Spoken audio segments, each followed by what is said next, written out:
spring of 2010 dominated the headlines for months, and so much so that it it caused nightmares actually in some people who were given literal nightmares by the footage of oil spewing from the ocean floor.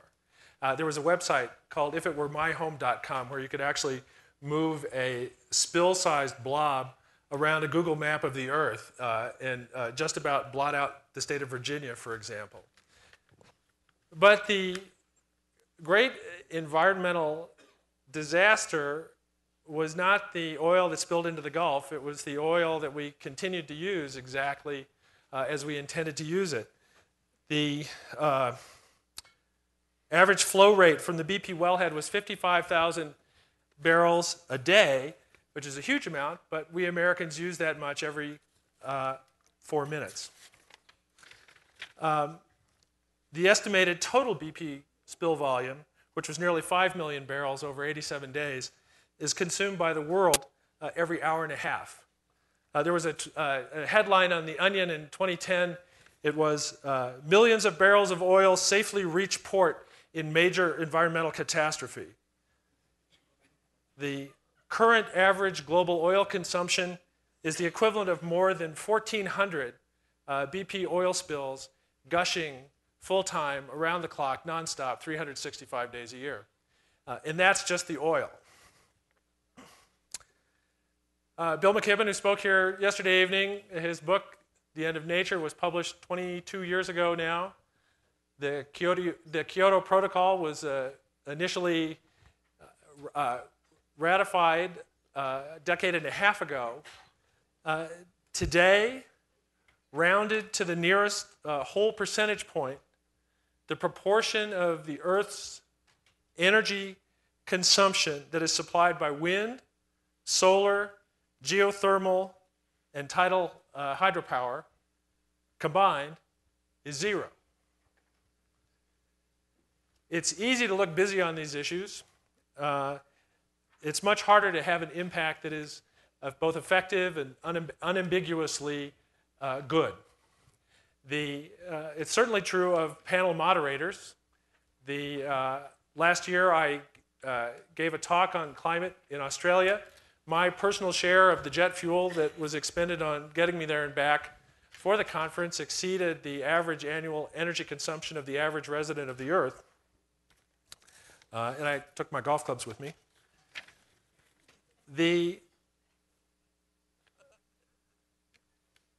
But as I say, it's easy to look busy on these issues.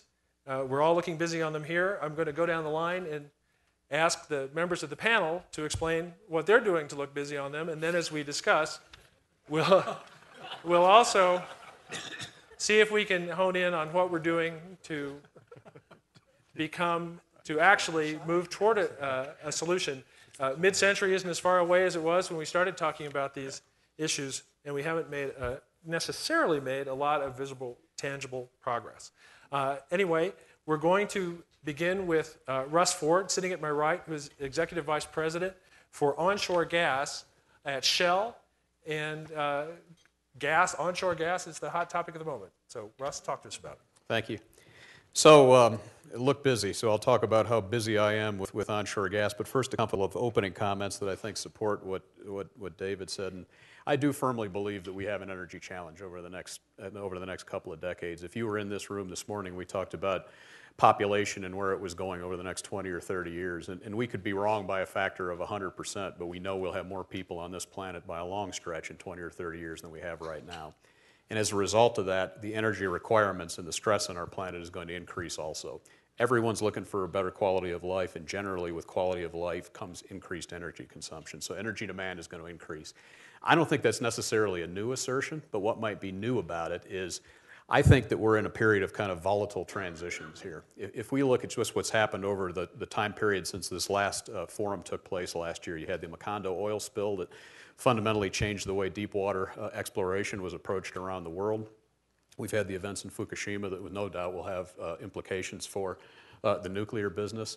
And then we've had the unrest in the Middle East and in North Africa that is certainly going to take one of the biggest areas that produce oil and gas in the world and change the way the world looks at that. So I think those kind of situations are going to add increased pressure to a system that has already got a lot of pressure just on a fundamental basis. Oil's $100 a barrel. That's not from speculation. That's from real demand coming from new economies.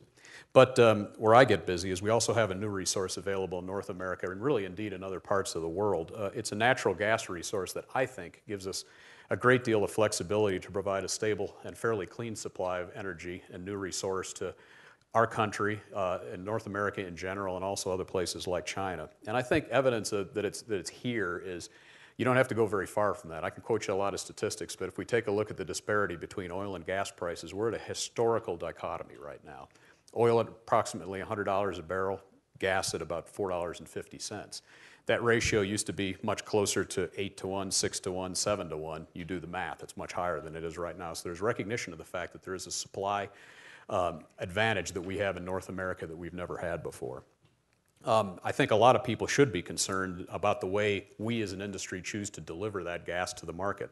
I think we can do it the right way, and it's a balance between following our principles and our design standards that we actually use to implement wells and develop fields across the United States and also in Canada. But it's also having a long-term view that we have tried to adopt, that I get pressured to take a look at, and I'm happy to take a look at, and how I cut emissions of our operations, how we shrink our footprint over time, how we reduce water consumption, et cetera. I think that's equally as important. And I must tell you, I've been in this business a long time now. I'm going to not tell you the number of years because I've got a significant milestone coming up here in a couple of weeks. But I grew up in Detroit. I worked in automobile plants in an era where unions didn't talk to management, management didn't talk to unions, and neither of them talked to the outside world. If you're an optimistic person, and I like to try to be optimistic, I think the engagement that we have on how you can properly develop the resources around the planet at a very high level, not just a local level, we've done reasonably well with that over time, but at a high level, between regulators, NGOs, and hopefully some of the fossil fuel companies, is a higher standard now than it was 10 years ago. And I'd like to see that continue. Russ, thank you. Jim Rogers is the chairman, president, and CEO, and maybe other titles. Is that 3 enough? That's good enough for me. Of Duke Energy. Jim, tell us. David, this looking busy challenge, I feel like I'm back on the Colbert Report. So, with that thought, I'm going to start out by simply saying, I'm going to break your heart. And how I'm going to break your heart is this. There is no perfect solution to generate electricity. My job is to provide affordable, reliable, clean electricity 24/7, 365. My job is also to balance affordability with the reliability and clean. And when I look at the options we have today, none of them are perfect. And I think that's a very important place to start a conversation. It's a grounding in the reality. Then the question is, knowing that, where do we go? And our company is one of the largest producers from coal, from nuclear. We have natural gas. We've just built over 1,000 megawatts of wind and solar. We have one of the largest wind projects. The largest battery projects associated with wind, one of the largest solar projects. So we have invested a lot in technology. Now, I come here very disappointed with what happened in Congress last year. We got close, but not close enough. But I have confidence we'll get the policy right in this country in time, in part because Senator Bingaman's here, and I have great confidence in his leadership and the ability to bring others together. But for the moment, in this session of Congress, I don't see any policy. So I have to look busy by staying focused on technology. And I really believe technology is the key. And that's why I talked about one of the largest battery projects, one of the largest solar projects in the country. We're building solar on the rooftop as part of our business model in North Carolina, and that's a long conversation. But I could run through 10 or 15 things that we are doing to really deploy technologies, because part of the answer is technologies. And quite frankly, if we develop the technologies, we will be able to make it easier for policy makers to come together. My last point, and this is, we can talk about more of this later, but we have a partnership with ARPA-E, again, focused on technology.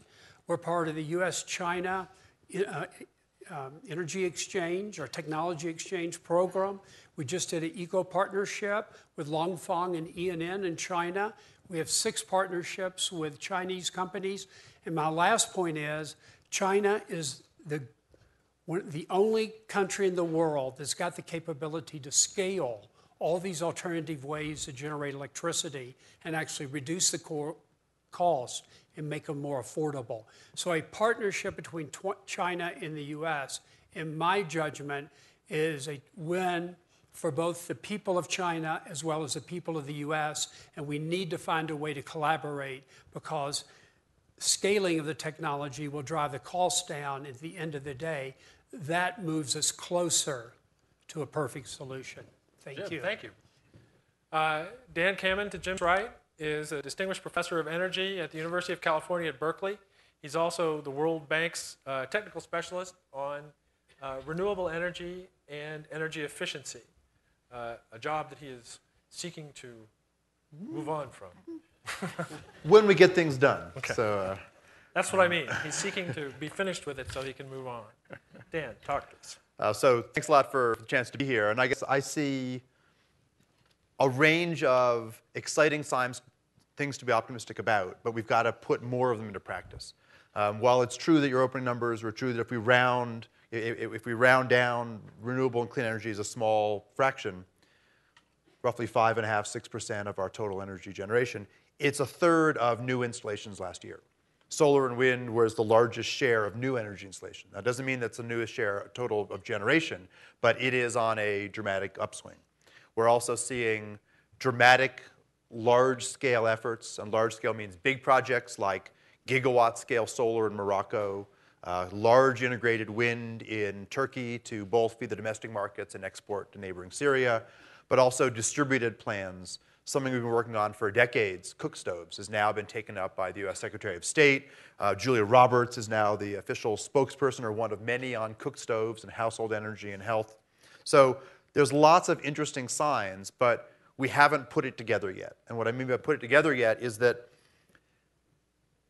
in my kind of hybrid role of doing the World Bank's renewable energy efficiency portfolio and working in California, both at the academic level and for the governor, on how to think about the system we want in 10, 20, 30 years, over and over again in all these settings, from cook stoves to diversified energy in emerging markets to energy sources in Rwanda, Burundi, Eritrea, et cetera, to the emerging major powers, the China, Indias. We aren't getting the message about the system. And energy is all about the system. It's not about the one winning technology. In fact, you can argue that our best energy mix would be one where all of the technologies weighted in appropriate ways. I would like to see, of course, a pricing on carbon in some of the form, but weighted appropriately, all competed in. So the more innovation in a given area, the more they added market share, but all of them were in a balance. So they were all being pushed to innovate in a way that has not been our system for the last decades. And so what I worry about most across all of these types of projects is from thinking about what the smart grid might do, to what smart biofuel systems might do, to what the water impact is going to be of energy choices in North Africa. All of these are about a systems thinking that we talk about a lot. We don't build very many models for. We don't find ways to price those externalities. And we definitely don't find ways to train people across the board. There's been an upsurge in universities getting religion over systems thinking and being interdisciplinary, but it is still in its infancy. And unless we can make the clean, diversified energy economy a driving force from everything from our individual homes to cities to medium-sized and really large corporations around the world, we're leaving off, I think, our biggest asset, and that is that we know in other areas how to build systems. We're not good at it in this area, and partially because we've stovepiped things. We have policies that focus only on generation, but don't worry about transmission. We have policies that worry about cook stoves, but without worrying about where's the fuel wood going to come from sustainably. We have programs that think about the water impacts, but not about how we might price out a set of externalities. And so really, the big thing that I see us able to do, and actually a place where the US could play a huge leadership role, is actually building up that sort of conversation. And that conversation is very technical at some level, but it's also meta. I mean, we have not seen the go to the moon speech yet on clean energy. We've seen a bunch of trial balloons, but we haven't seen it put together in a way that really motivated action. And that's the package that I would most like to see, and that's what I try to stay most busy doing. Dan, thank you. Seated at my far right is Senator Jeff Bingam, who was elected to the United States Senate from New Mexico in 1982 and has been there ever since. And talk to us. All right. Well, thanks for having me on the panel. Let me just give you a perspective. I think Dan's worried about too much stovepiping of these different issues, and I guess I'm worried about too broad a packaging of them to some extent. For purposes of the way Congress addresses issues, one of the things that's always held us back, in my view, is that we talk about an energy problem that we want to address, and then we bring an energy bill to the Senate floor, and then we have everyone and his dog offering amendments on everything that's been mentioned here. And a lot of it has no connection with anything else in the bill. I guess I'm just saying that from my perspective, there's not an energy challenge. There are a whole series of challenges that need to be adequately addressed in order for us to get where we want to get on the subject of energy. Four of the subjects that we've tried to address and are trying to address in this session of Congress, and it's not easy. I agree with Dan's point that a general cap and trade system would be more effective. Jim made that same point earlier today, and I agree with that. We're not in a position to enact that in this Congress, and so we're picking those areas we think we can make a little bit of progress. One, the first of the four that I wanted to mention is we're trying to see what can be done to improve regulation of the activities that go on to produce the fuel that is needed to meet our energy needs. Of course, that's a response to the oil spill in the Gulf last year.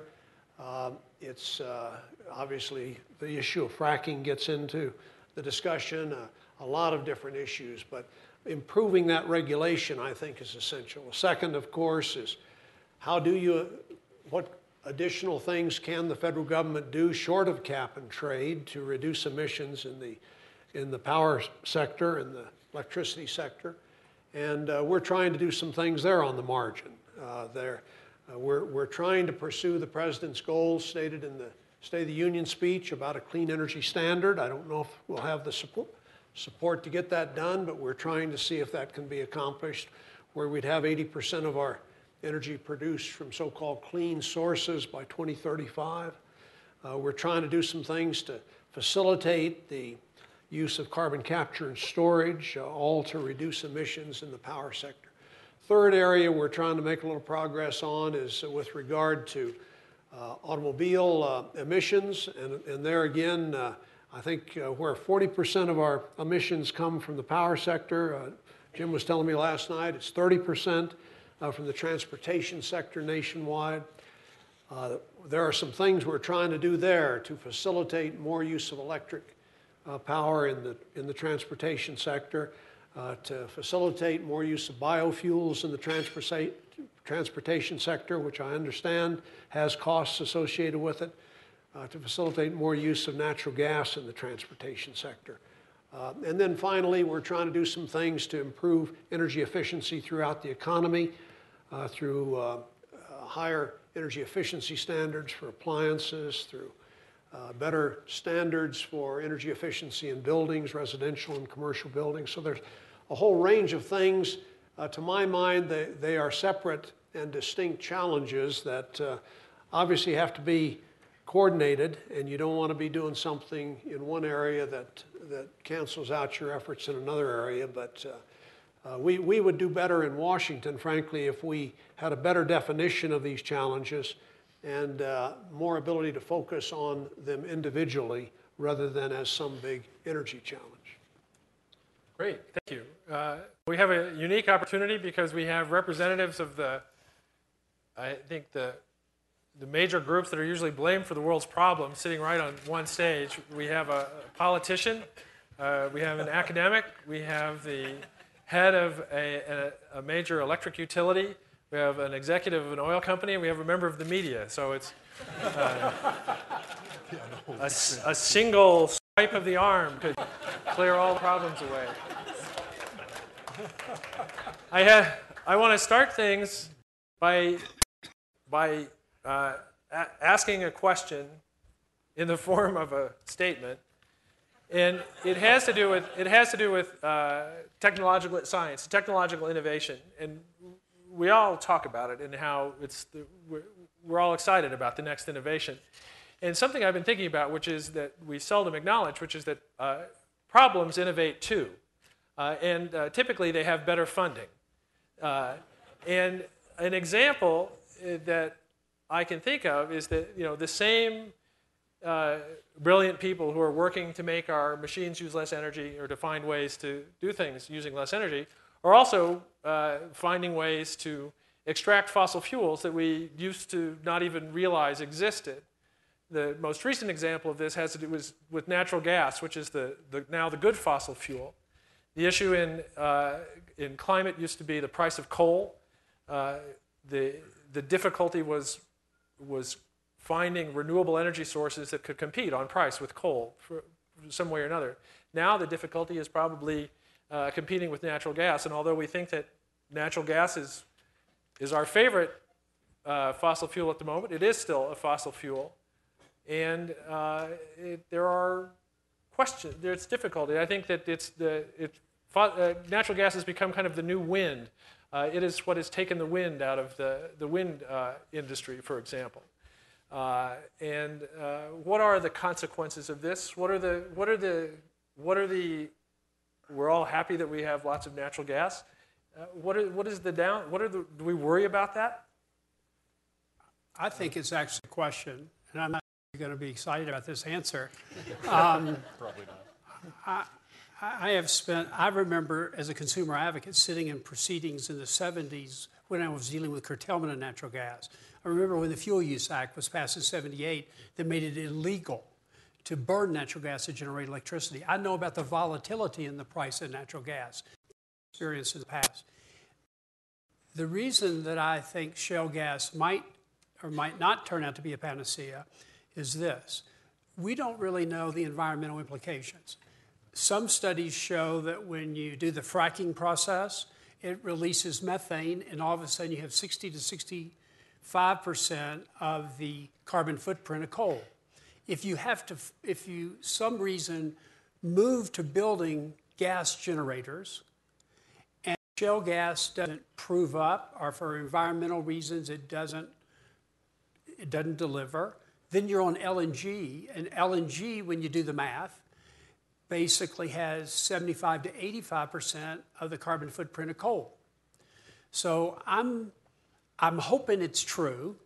I'm on your side on this, but I have serious reservations about getting too dependent on gas. And already we're on a trajectory by 2030 that about 38% of all our electricity will come from natural gas. And to me, that's a little scary given the history that I've lived. Dan.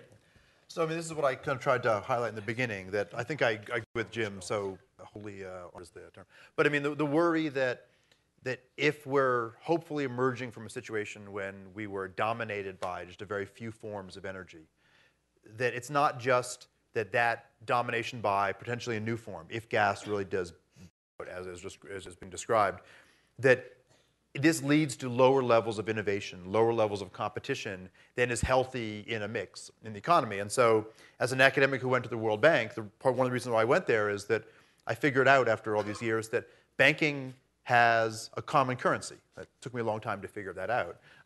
But that's really critical. And we do not have a common currency about energy that actually makes sense. We don't do life cycle analysis across projects. We don't use it to evaluate, whether it's with the price of carbon or simply to evaluate the efficiency of efforts. So we need a common language if we're going to talk about the areas where there's good and bad flavors of gas. There's good and bad flavors of biofuels. There's I'm not going to say good and bad, but there's better and not as better flavors of solar. I mean, there's versions based on the inputs. And until we have some reasonable common languages there, we're not going to make wise choices. And we still are in that situation where there's a real promise for a lot more gas. I come from upstate New York, where they're very worried about the Marcellus gas and the shale issues. But starting with that language, but unfortunately, what that leads you to something else, and that is it's not just the environmental externalities, the social externalities of energy. You know, this glass of water, how did it get here? If we're in Los Angeles, the carbon footprint of that water is different than if you're on the Columbia River. And thinking about what is the footprint of all manner of goods and services we buy has to be part of the equation. Don't confine ourselves to trying to be very precise in one area, but being incredibly loose and vague and not sustainable in others. And so it's really creating that new currency. I mean, the currency for the 21st century needs to be financial plus this wider set of things. And then we let gas compete in. And I think we're moving far too slowly to that dialogue, even before we get to, are we cap and trade, are we cap and dividend, are we carbon tax? Whatever mechanism we use, we need that currency, and we're not there yet. Russ. Well, I'll come to your point on the environmental stress that gas might create here in a second. But first, as a company, we've taken a pretty big bet in gas at Royal Dutch Shell. Next year, our portfolio will produce, out of all the liquid hydrocarbons we make, 50% of our portfolio will be from gas. And that'll be gas that's used for all different kinds of things. It's used for LNG, so molecules that are produced in the Middle East might go to power generation plants in Tokyo or in Beijing, et cetera. It comes from gas that will be converted to other products. Gas that will be converted to a mobility fuel, so a gas to liquids process that's also in the Middle East. And it'll come from call them on-the-ground molecules that we produce in Europe or places like here in the United States. So we've taken a very big bet there. We're also in the renewables business. In this continent, we produce on a net basis, so this is Shell share, about 550 megawatts per day of wind power. And we're always taking a look at investments in one area versus another. We'll probably grow the wind business to some degree, but we're pretty excited about the gas business from the supply side feature. Just to give you a few figures, out of a couple of the major shale plays, the Haynesville Shale and the Barnett Shale, those together are producing around 7 BCF a day, and they've been online for at most 5 or 6 years, just kind of on average.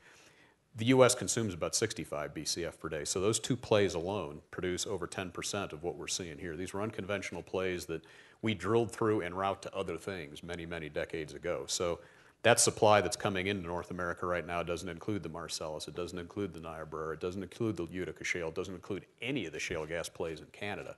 So this feels like it's a resource we can do something with, but to the points that the other speakers made, it's not the only resource. I think we're going to need them all as an economy to be successful, so we will have to balance these things out. I think the headline issues that come from gas development, though, are something that we really need to heed as producers, and that's the disturbance, the surface disturbance that takes place when you develop these resources. Every one of the plays I named you is a on-the-ground, onshore play. It's not offshore. It's in somebody's backyard somewhere. And I think we have to convince ourselves as operators and work with the public to help convince them that this can be done in a safe manner. I personally think it can. And it doesn't come effortlessly. I think it has to come from the proper regulation, but not an excessive amount of regulation to take the place of good operating practice. Regulation doesn't help violation. Regulation is important. I think it comes from people like Shell or companies like Shell working with our own standards and making them global standards, not something that's fit for purpose in Wyoming because it'll meet Wyoming's needs, but something we, for instance, don't apply in Pennsylvania. If it's good enough for one place, it's good enough for the other, and oh, by the way, it's good enough for the Sichuan Basin in China as well. So a real transparency to people on what our standards are and an implementation of those practices. And then a continuous restless idea to how to improve the surface footprint of these plays, how to use less water, how to emit less emissions to the environment, because I do think that when you take a look at the Cornell study and some of these other things that called into question the greenhouse gas emission for gas, a lot of it was based on pipeline runs that were in Russia, long pipeline runs from Russia to Germany, and applying that directly to the Marcellus. Well, Pennsylvania is a big place, but it's not as big as Siberia to Berlin. So we're not using equitable science there. And I would submit to you that I can manage my pipelines in Pennsylvania so that we do not have fugitive emissions of gas, so we're not emitting methane. And a lot of that's what goes into this discussion of how greenhouse gas intensive a gas stream can be. I, for one, do think it is by far the cleanest of the fossil fuels when put on an equitable basis. I think they've beat this horse to Okay. death. Okay.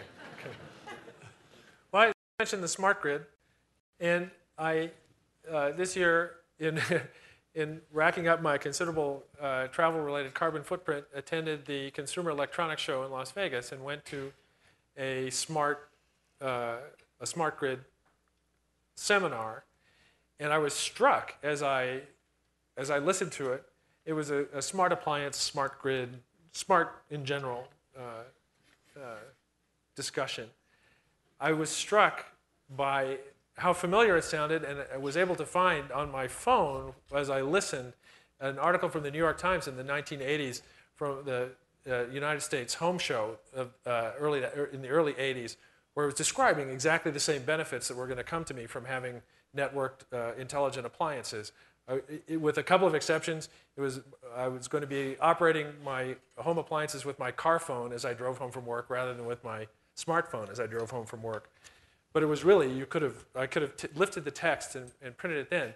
And yet I know that when my wife and I recently got rid of our perfectly good CRT television, which we hesitated to do only because it was too heavy to get out of the house, in order to replace it with a brand new flat screen TV, that our new flat screen TV and our new Blu-ray disc player and the digital video recorder from Charter Communications cannot be operated without 3 remote controls, even by the guy who did it. And here are 3 smart appliances that we've been dealing with them together for quite a long time, and yet we haven't really figured out how to make them work together. How is this much harder part going to work?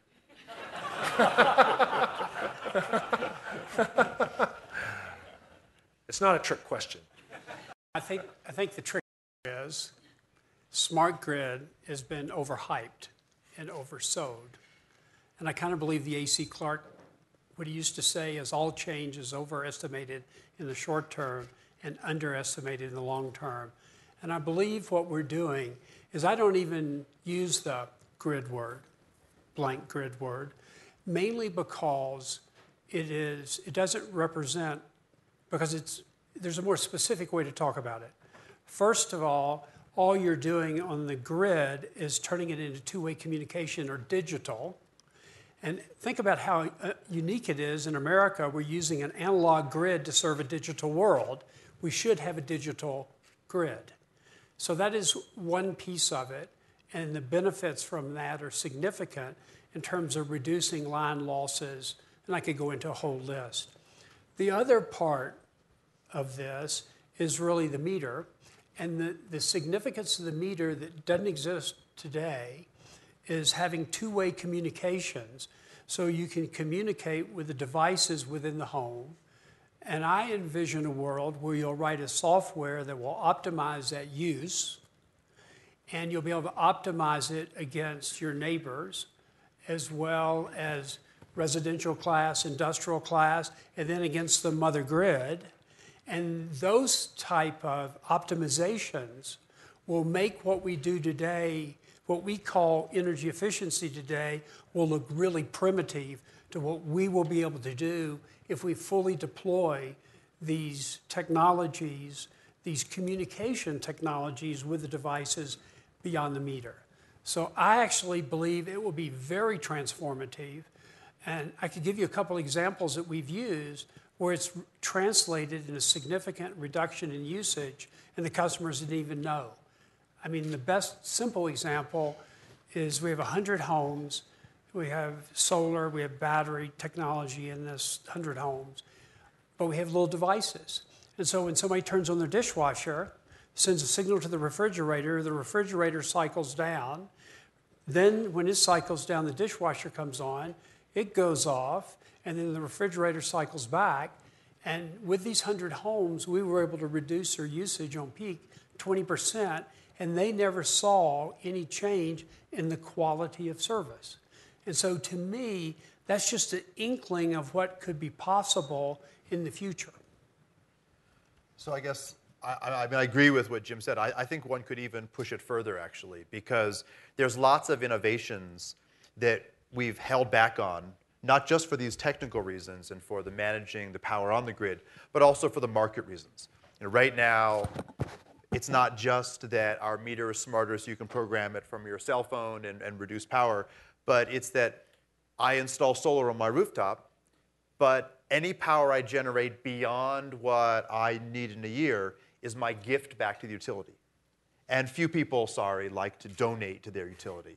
But I love you. Well, but there's an example of something that if one made the market more two-way using this technology, you get people who have put in all the hardware. When I put solar on our roof, I had to negotiate for a fraction of my daughter's closet space.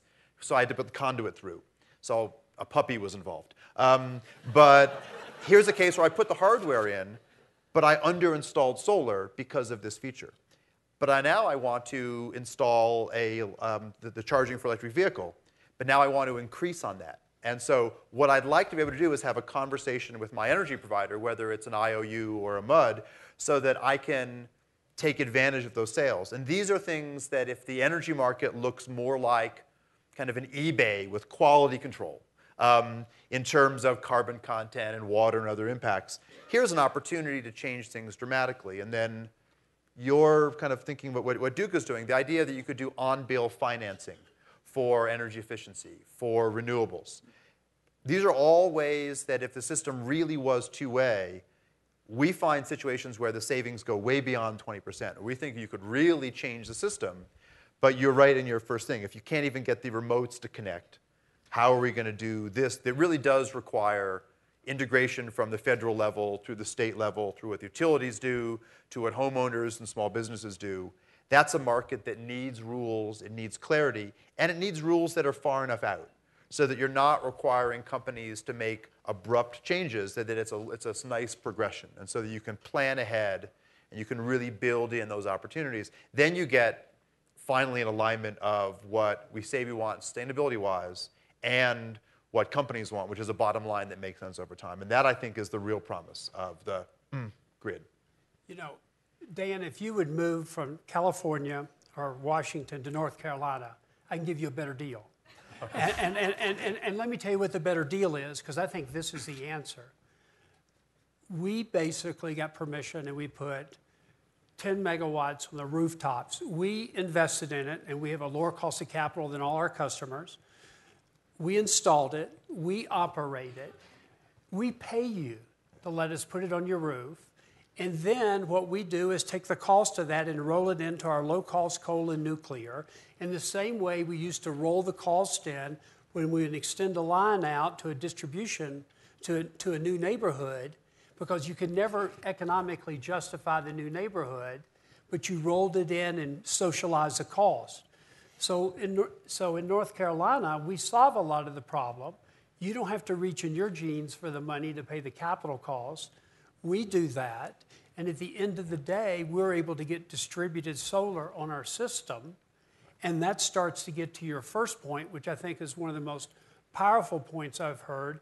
It really needs to think about this as an integrated system, and that, to me, we're uniquely positioned to make that a reality.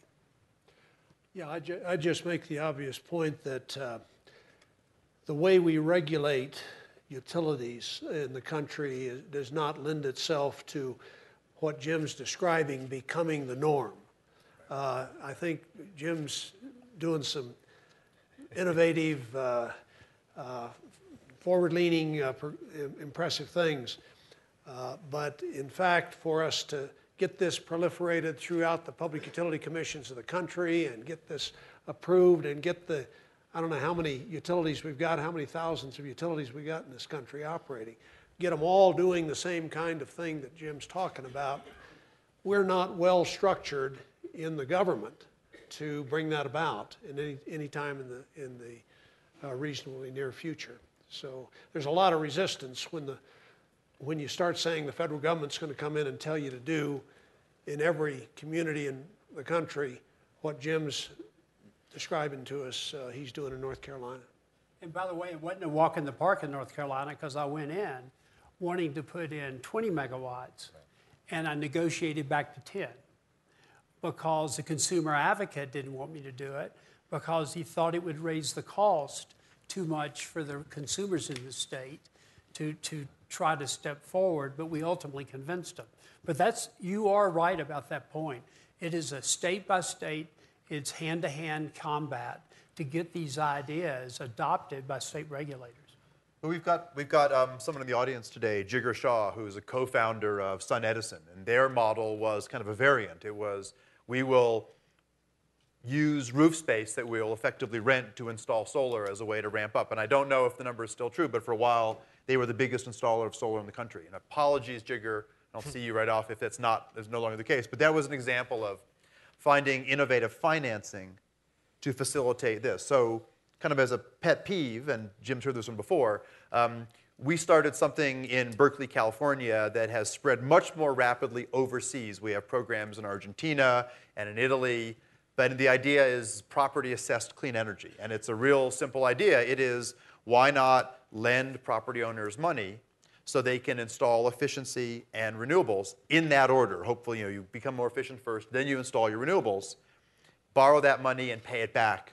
And this really hit an unfortunate timing in the United States. This idea came up, it was passed in a number of states, but it came up right when the housing crisis hit. And Fannie Mae and Freddie Mac and others did not want to see the debt load increased for property owners when so many homeowners were underwater, even if green property owners are better credit risk, blah, blah, blah, in the details.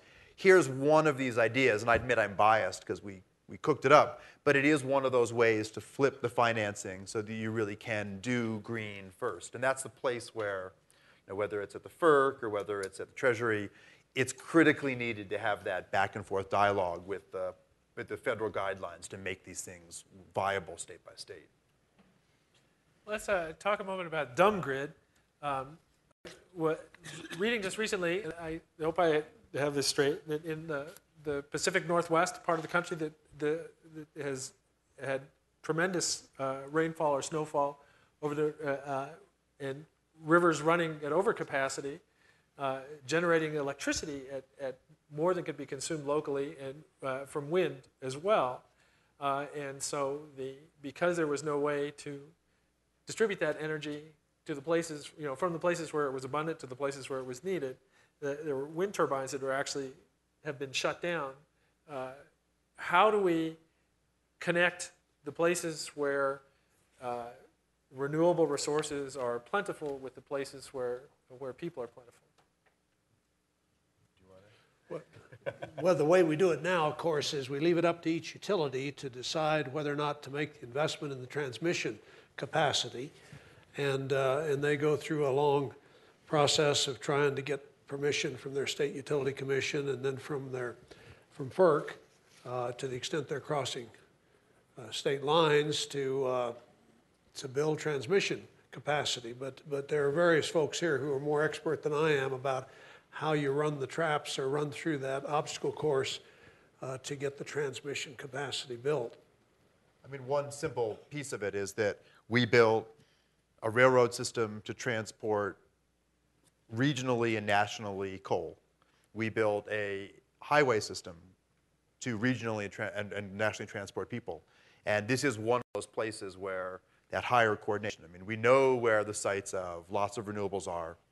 We do not have the transmission to go there, and waiting and hoping that small private consortia will come together and do it is a very hard way to do it. Now, it may be the ultimate private sector market failure, but we have lots of obvious high renewable transmission corridors. Texas took a bold step forward when they said, we are going to enable it was a 2-to-1 vote by Texas's Public Utilities Commission to invest the money, roughly $5 billion, to build that corridor out from the New Mexico border towards Dallas and Fort Worth.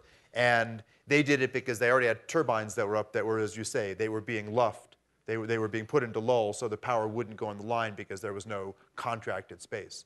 Germany has done this.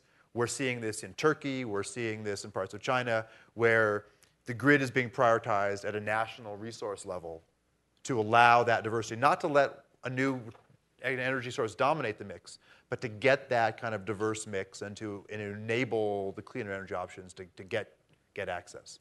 But you know, an important point here, I worked on a transmission line for 10 years, and you can build a nuclear plant in 10 years. It's harder to build transmission than it is to build a coal plant or a gas plant or a wind. I mean, it's just difficult. And the reason is pretty simple. Your example of Texas, it was within the state of Texas. Right. You know, and it's all things Texas. And if it's in Indiana, it's all things Indiana. And so you can't get eminent domain. I mean, I've spent so much time up on the Hill saying, I'm for renewables, I'm building wind, I'm building solar, I want to get it to the right where the customer is. Just give me eminent domain. You gave it to the pipeline industry, you've given it to other industries. Give our industry eminent domain. And you know what? The same people that are pushing an RPS are pushing, you know, renewables are saying no to eminent domain. Because eminent domain is a very tough political issue, because all of a sudden it becomes state versus federal. And as the senator was saying, that is a very tough political debate to occur. So there's just no appetite in Congress for eminent domain, which would be the simplest way to build transmission lines. And I assume there's not a large coalition of environmentalists pounding the table demanding that electric utilities be given the power of condemning private property. It's actually difficult to find environmentalists that are for eminent domain, yet they want wind and solar. This is one interesting issue, and this was an example of it I wasn't aware of, but for the first 8 years of the 21st century, it was very easy to be a purist on almost all these issues because there was essentially no chance that anything would be enacted, and no idea had to be tested against reality. And since then, some of the most violent disagreements have been between people who essentially agree with each other. Hydroelectric is a source of it's our main non-burning source of renewable energy, but it's also there's a strong, rational, logical, environmental argument against it. It destroys riparian ecosystems. It destroys human communities. The main opponents to major wind projects are often environmentalists. The solar in the West, the lawsuits that stopped major solar installations were from people whose concerns were environmental, not who were trying to stop trying to preserve our consumption of fossil fuels. How do y'all wrestle with that? Want to wrestle first? You go ahead. Well, I mean, I'm going to come back to a simple story I already said, and that is that these are trade-offs. And part of what you're describing is, as the renewable energy industry matured and scaled up, you get these conflicts. You don't get gigawatts of power free. I mean, so you've got to make some trade-offs without having that language, that common currency, whether it's life cycle analysis or whatever else. Having that common currency really helps. But we've talked so far about the energy story, not about the climate story. And so it's not just that we don't have a common language in terms of what's the cost of carbon, what's the cost of biodiversity, but a friend of mine, Professor Rhetoric, said something which really worried me almost more on that, and that is he said, there's not a single language on the planet that has a simple verb form for the system acts back on me as an individual.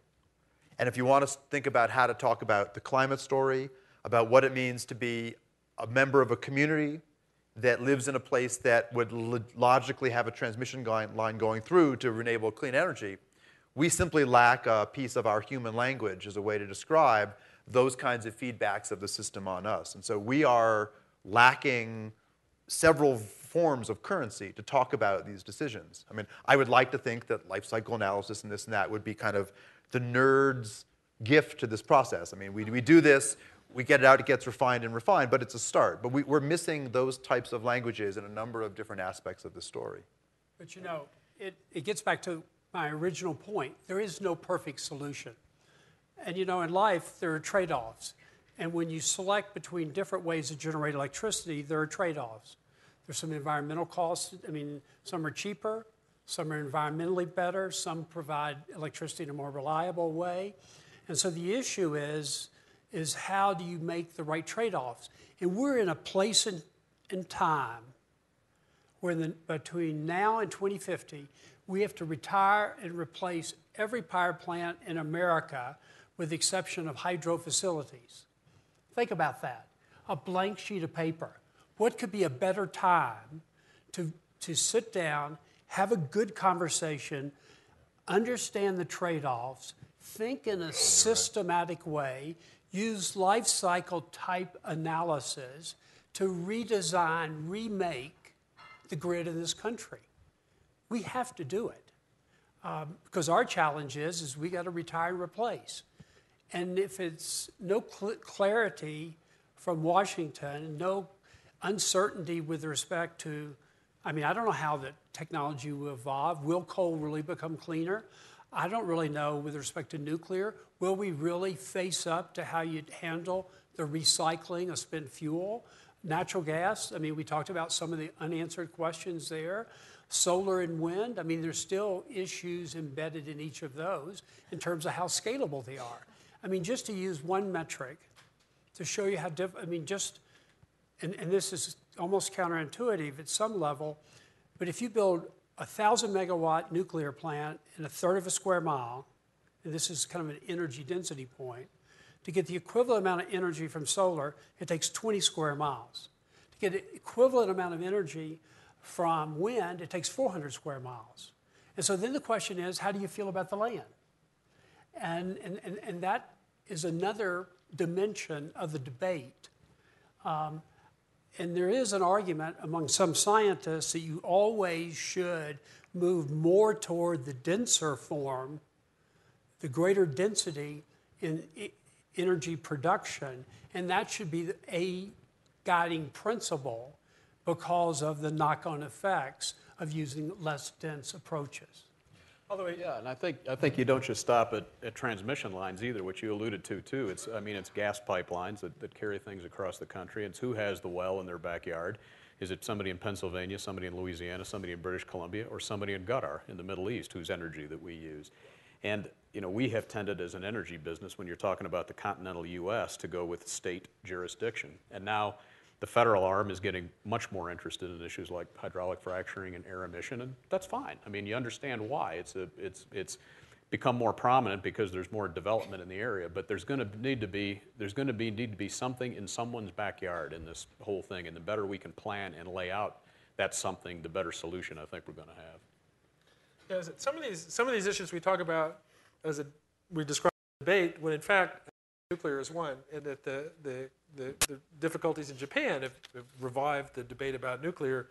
Do we build more nuclear plants? How much of our non-carbon energy are we going to provide with nuclear? Well, we haven't begun construction on a nuclear plant in this country since the late 1970s. So it's not really an issue that we're wrestling with. It's one that we continue to talk about as though we're debating it, but really things sort of just seem to kind of go along.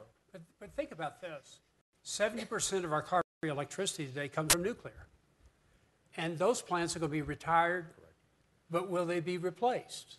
Right. And so all of a sudden, if you think about, what if we replace them with natural gas? Okay? I think that's a good idea, by the way. Yeah, you might think it's a good idea, but I'm not sure from a climate perspective that's a good idea. Yeah. The new wind, though. Yeah, I know. But all I'm saying is there are multiple. That's why a conversation around this is so critical, and collaboration is so critical. I mean, we have to convince our state commissions in terms of building something. Let's go to life cycle rather than the integrated resource plan. And that would be a step in the right direction in terms of really looking at this. And to me, that gives you ability to take into account all the different dimensions of any particular approach to generating electricity. I think this nuclear one's a really good example because no matter where you come down on the spectrum of for, against, in the middle, whatever else, and that has been shifting dramatically. I mean, when I used to teach classes on energy 15 years ago, I would ask the students at one point, without peeking, close your eyes and put your hand up if you're for nuclear, and it would be 10% of the class. Now, when they don't peek and see what their neighbors are doing, it's almost the reverse. Now, that was before the accident in Japan, but if you look at the exact same data, I mean, exactly the same numbers in terms of costs, the federal portion, et cetera, and you are anti-nuclear, you can legitimately say nuclear is 10 cents a kilowatt hour and up before you add a risk component. And if you're pro-nuclear, you can look at the exact same numbers and say it's 2 to 3 cents. And that's an example of not one ideology is right or wrong, but our metrics and our common language to talk about it is not there. And that's even before you decide how do you monetize a risk premium. Whether it's a risk premium for nuclear or risk premium for gas or biofuels, we're not in the place to do it. And I hate to harp all the time on this missing bit of language, but we are trying to effectively create a currency that allows us to think about the 21st century.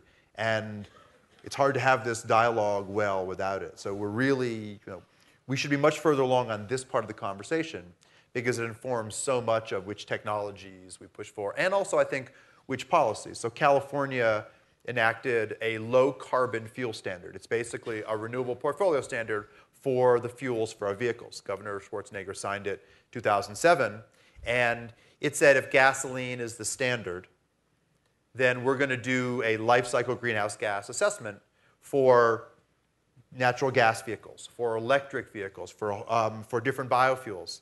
And then we discovered in process that, gee, we weren't taking into account the indirect land use effect.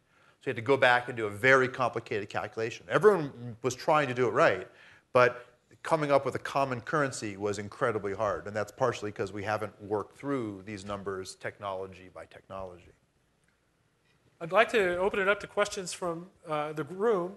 And there are microphones which you should step up to. And while people do that, is there anybody on the panel who has anything they'd like to say before we open up to questions?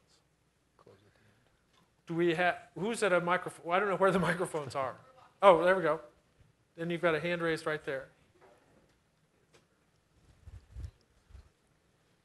Okay, the senator knows that my roots are on the Dene Reservation in Arizona.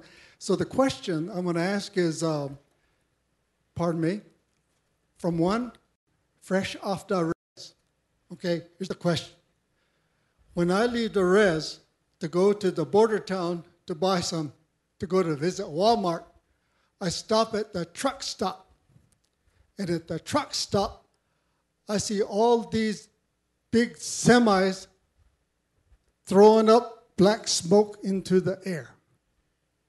Has anyone figured out how big that carbon footprint is?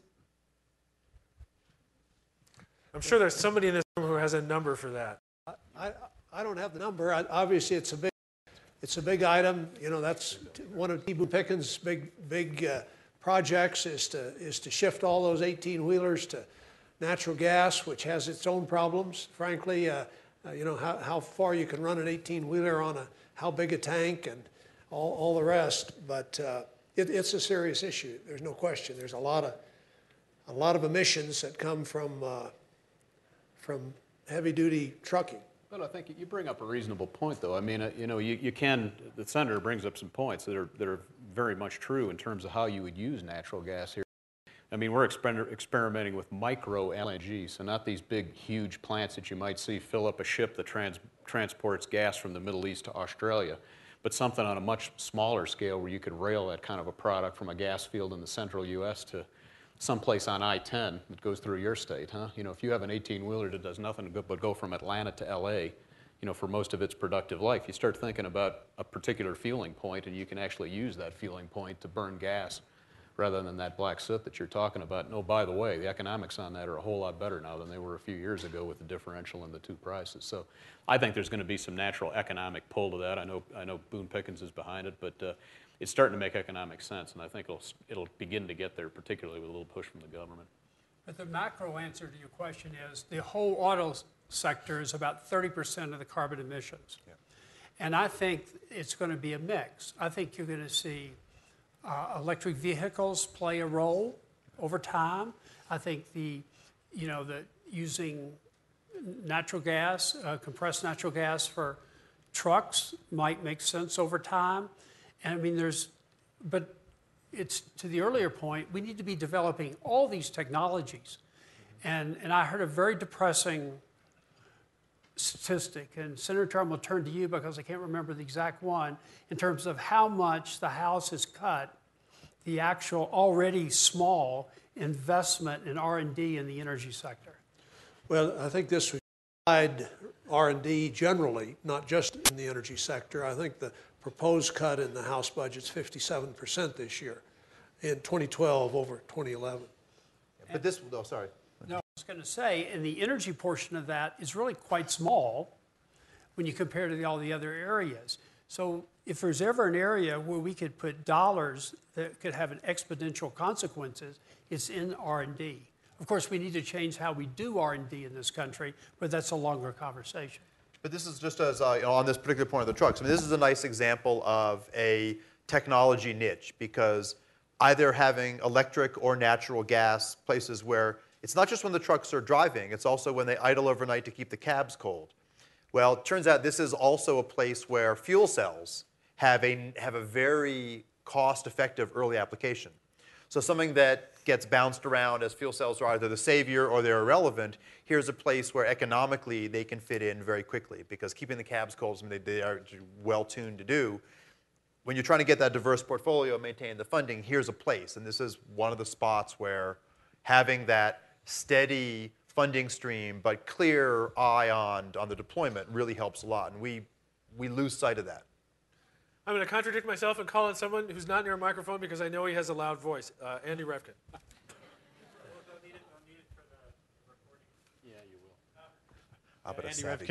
Andy Revkin, New York Times and Pace University. So I'm going to try to keep this efficient. Washington. I'd like to find out from those of you who care about energy, and I think you all do, whether there's an opportunity going forward finally on subsidies. This relates to Dan Kammen's issue with having the price of something actually reflect what it is. And do you see any route forward in Washington on starting from scratch on subsidies, or at least starting to get some clarity on what's possible? The Heritage Foundation and some liberals seem to agree that there's ways forward on that. And I don't know whether you see that as possible. The only other thing well, let's go with that. And similarly, a subsidy that would be a negative number on natural gas. That's it. But throw that in there too, as you respond. Well, of course, when you talk about subsidies, you're mainly talking about tax provisions. I think about 80% of the subsidy that the federal government provides in the energy sector is through the tax code. And I think the only way we're going to have a fresh start on subsidies and trying to make sense out of them would be through some kind of comprehensive tax reform, which clearly isn't going to happen this year. I think generally, looking back to the '86 Tax Reform Act, it'll take a few years of good spade work to get to a position where you could consider a large comprehensive tax reform package. That would be the best chance of trying to make sense out of it, because the big problem we've got now, of course, is that a lot of the subsidies that go to energy are permanent law. That's the ones that go to oil and natural gas in particular. The ones that go to renewable energy are all scheduled to expire, many of them the end of this year, some of them the end of 2012, some go as late as 2016, but they were all written after the Budget Act, 74 Budget Act was put in place, and therefore you couldn't put a tax credit in place without offsetting the cost of it, so you made it very short. And we go sort of year by year by year on the tax credits that apply to alternatives. And if we just sum up the numbers, the World Bank, the G20 asked the World Bank and the National Energy Agency two years ago, to do an assessment of subsidies. And the answer came back, the G20 didn't really appreciate the answer that the analysis came back with, and it was that if you average up the investment numbers in renewable energy globally, it was about 150 billion. There's a good amount of uncertainty around that, but roughly 150 billion. But the global subsidies for fossil fuel, depending which methodology you used, was between 400 and 600 billion a year. And so you're not only the entrenched pre-existing industry, but you've got a real bias. And so figuring out which of those, as the senator is saying, are ones that you can extend the subsidy on the renewable side versus dealing with some of those subsidies on the fossil fuel side, that has really run into very tricky waters, not just in the U.S. but internationally. I mean, this is it was a request, but people backed away quite quickly from what they found out when they made the request. I would be very comfortable with going to zero subsidies and starting all over. Ethanol would be number one. I would go to, I mean, if you could eliminate ethanol, that would be a beginning. And the second thing is, you have to be careful with numbers like that, because in my business, you do kilowatt hours. Right. What's the subsidy per kilowatt hour? When you look at that number for wind and solar, it's somewhere between $20 and $25. For coal, it's more like at $1.50 a kilowatt hour. Today, though. Today. If you go back in time, though, it was proportionally higher. No. But I'm saying that I'd like to go back in time. I'd be a lot younger. But you have to kind of take the world where it is today. Fair. And so all I'm suggesting is when you multiply it by how much electricity you get, it gives you a fair sense of what the subsidy is. Question back here in the corner. Yes. Hi, my name is Summer Rain Oaks, and this is probably directed more towards Russ, but I'm just looking for clarity on a more timely subject. I think in the spring of 2012, the coal bed methane exploration will probably happen in the Sacred Headwaters up in Columbia. I'm just wondering what the plans are for that there. Yeah, that's so what you're referring to is the Kammen prospect in Canada, and we have worked pretty diligently with the First Nations people before we decide to do anything in Kammen. We have not made a determination on what we will do. As you can expect, Summer, I mean, some of this is going to be motivated by opportunities in other places, and part of what we take into account, we determine where an opportunity is not just what might be our perspective view of what's below the ground in terms of, you know, how much oil or gas might be there, but what you have to do to get to it if you institute something above the ground. And, you know, you can imagine you'd rather go places where you're going to create less disruption rather than more disruption. So all that's going to be part of any kind of an evaluation that we do, but it's a good question. There's back this way, there's two questions back here. Flip a coin. Then Hi. You're next. I'm Courtney Height. I'm the co-director of the Energy Action Coalition. We just brought 10,000 young people to D.C., most of whom are extremely frustrated with Congress and the president over a lack of inaction, and also with industry leading the way. So I'm wondering actually what it would take Shell to actually invest in 50% wind solar investment instead of natural gas. So we have invested in both solar and in natural gas and in hydrogen over the years to the tunes of billions of dollars to try to come up with a business model that makes sense from an economic perspective. And as I mentioned earlier, I mean, we actually like the investments we have in wind in North America. It's 550 megawatts, so it's a, you know, kind of a medium-sized power plant worth of wind generation capacity. And we're looking to expand that if we can do it in a profitable way. And as you can imagine, we'll stack up investments in natural gas, which is a huge area for us right now.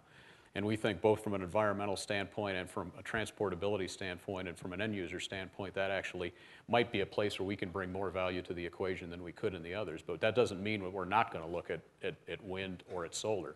But it's part of what you can do from an economic standpoint. All of these things have positives and all of them have negatives, and we try to assess those before we make any kind of an investment in any one of the three. So I'm Andrew Birmingham with Montreux Energy. You all had a great theme running throughout your opening statements with regards to balance, and I really wanted to ask Dan, your balance. You did say something about getting to the World Bank, and there was a currency. But the real currency I think you've been talking about is systems thinking. So I've got 3 boys, and every time I'm trying to teach them about systems thinking and how you do a model, put a model together, you have to have all the pieces, the instructions, plus time and glue. Well, that's the easy part. And so to borrow David's line, how do you get the hard part into the conversation? It's more than STEM, right? So science, technology, engineering, math. I mean, you have right there, I would say you have to include the arts. Right. Because if you can't recognize a pattern, you're not going to be able to see the whole. So how do you get the systems thinking, and how do you do it internationally, and how do you get it part of our national, if you will? I mean, I only have the question is better than any answer, because I think it's right where we have to go. But the one thing that I see having changed a lot, and I've been teaching universities now for almost 20 years, is that the students who come in who are interested in this area, and they don't know how to describe it. Is it energy? Is it systems? Is it the interaction of water, biodiversity? Whatever you call it. In my own department at Berkeley, we call it the Energy and Resources Group. Those students define their own paths much, much more than even the best students did when I went to college. And I was telling the story in an earlier panel where I was describing the inability of a utility to recognize the economic benefits of allowing people to sell power back on the grid. One of the students in the class, who obviously thought my lecture was boring, listened to the first 12 seconds. And by the end of class, he came up to me and said, well, I just developed an app that will allow us to take the data that's currently on the web and send that information back to the utility. That student and I have now formed a company, right? That kind of interdisciplinary, here's the IT energy interface, was not part of when I went to school, and I went to some pretty good universities. So there is a difference in what the students are driving us to do. Whether it's the interaction of basic science. A mentor of mine, Don Stokes at Princeton, said we need to evolve into past year's quadrant, use-inspired basic research. Not the whole answer, but something in that area is changing now. And if we can maintain and give those students kind of the reward to get there, the same kids who know how to program the VCR, which none of us probably do. That's one of the places, but the question is much better than the answer, that's for sure. I think that's such a good, optimistic, and we're exactly out of time. I think we should end it there, and I'd like to thank everybody sitting beside me.